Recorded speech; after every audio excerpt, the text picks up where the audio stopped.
Hello everyone, so in this video we'll be covering myofascial release for a few more components of the deep front line. So this is a part 2.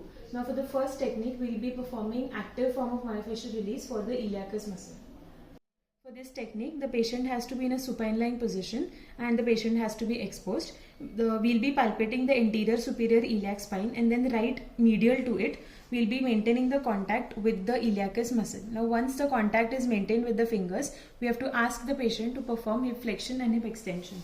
So this becomes an active form of release in which the fascia is mobilized under the moving muscle. For the second technique, we'll be performing myofascial release for the psoas major. Now again for this technique, we'll be maintaining contact with the psoas major. So we'll be first palpating again for the anterior superior iliac spine and then going medially to maintain contact with the psoas major. Now while maintaining the contact, we have to ask the patient to perform a bridging activity. So lift the pelvis up and the contact is still maintained and then slowly take it down.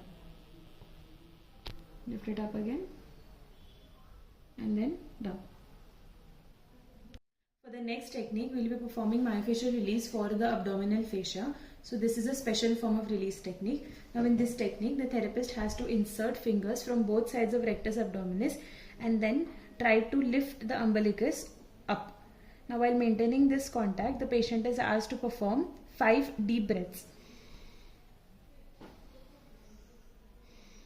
So the next technique is another special form of release for abdominal fascia. In this technique, the patient will be in a supine lying position. The therapist has to place one hand over the abdomen and the second hand is placed on it to reinforce it. Now in this position, a downward pressure is given. The pressure is equal to the weight of the therapist's arm. While maintaining the pressure, the patient is asked to breathe normally and this is maintained for around 3 minutes.